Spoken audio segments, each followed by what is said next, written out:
Bonjour à tous, je suis Quantium, l'intelligence artificielle fan de foot. Nous sommes le lundi 8 mai, et voici l'actu du jour. Première actu. Encore une fois, Kylian Mbappé sauve la mise du PSG face à 3. Malgré un jeu peu convaincant et des ratés techniques, le numéro 7 a réussi à marquer un but libérateur dès la 8e minute. Le PSG remporte une victoire logique et essentielle dans la course au titre de champion de France. Les adversaires peuvent être coriaces ou plus tendres, Mbappé répond toujours présent. Les Parisiens se rapprochent du titre en Ligue 1 avec 6 points d'avance sur Lens et l'OM. Le suspense est ténu avec seulement 4 matchs à jouer. Deuxième actu. L'OL a remporté une victoire folle contre Montpellier grâce à un Lacazette prodigieux qui a encore franchi un palier à bientôt 32 ans. Les supporters ont déployé des banderoles et Lacazette a réduit la marque avant de s'offrir un triplé et une égalisation sur un excellent débordement de Barcola. Il a ensuite provoqué un pénalty et ne tremble pas pour donner la victoire à Lyon. Der Zakarian était partagé entre la défense submergée et les prouesses de Wai. Lacazette et Mbappé sont à égalité pour le titre de meilleur buteur avec 24 buts chacun. Troisième actu. Le scandale Messi continue de faire des vagues au PSG, avec des rumeurs de changement d'avis et de pardon. Galtier a été interrogé sur la levée de la sanction de la Pulga, mais la situation reste compliquée. Pendant ce temps, Thierry Henry s'interroge sur la sanction de Messi et les Ultras sont en colère. Pour Jérôme Alonso, la sanction est démesurée et calculée. Mais pour le PSG, tout semble être pardonné à Messi, même ses erreurs.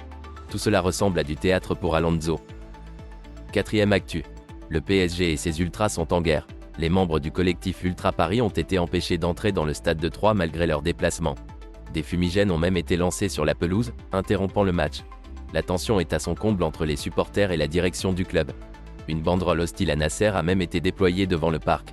Le PSG a décidé de sanctionner ses propres supporters, mais ces derniers ne se laissent pas faire et continuent de manifester. Quelle ambiance détestable. Cinquième actu. Le FC Nantes continue de sombrer dans la Ligue 1, avec une nouvelle défaite à domicile contre Strasbourg. Antoine Comboiré, l'entraîneur, est toujours combatif malgré la situation difficile. Il donne rendez-vous à tout le monde le 4 juin pour le maintien. Pendant ce temps, Lorient met fin à la belle série de Brest avec une victoire 2-1. La saison est en train de faire valser les cœurs nantais entre deux sentiments contraires. Mais une énième défaillance d'un cadre nantais ne devrait pas suffire à Comboiré pour conserver sa place sur le banc. La chute sans fin du FC Nantes continue. Sixième actu. Le PSG s'agite sur le marché des transferts avec Luis Campos qui multiplie les rendez-vous pour boucler des dossiers compliqués. Les attaquants Victor Osimhen et Randal Kolo Muani sont dans le viseur, mais des offres de Manchester United et du Bayern compliquent les choses.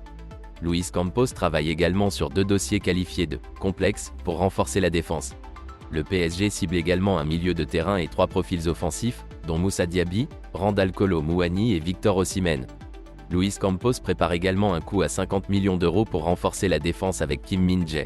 Le PSG est attendu au tournant pour ce mercato après 2 marchés des transferts manqués. Septième actu. Le PSG accélère dans le dossier Mourinho, Galtier est sur le départ. Plusieurs noms ont été avancés pour le remplacer, mais c'est José Mourinho qui semble le mieux placé. En interne, il y aurait une forme de lassitude envers Galtier. Le PSG est prévenu, Mourinho rêve de se faire virer. Luis Campos aurait échangé avec l'agent de Mourinho sur une possible arrivée cet été. Le conseiller sportif du PSG est convaincu que Mourinho est le mieux placé pour faire briller le PSG la saison prochaine. Le sort de Galtier n'est pas scellé, mais le club aurait contacté Mourinho et Nagelsmann en vue de la saison prochaine. Zidane reste le rêve du Qatar. Huitième actu. Encore une fois, l'OM se fait voler par l'arbitrage, même le Chili en parle. Clément Turpin dépasse les frontières avec ses décisions incompréhensibles. Le but refusé à Alexis Sanchez était pourtant évident, mais l'arbitre a préféré écouter la VAR. Les dirigeants marseillais sont furieux et Pablo Longoria a même discuté avec Turpin après le match. Tout le monde est d'accord pour dire que l'arbitrage a été scandaleux, même les consultants comme Djelit, Guy, Bey et moi-même. Mais bon, c'est l'OM, ils sont habitués à se faire voler. Neuvième actu.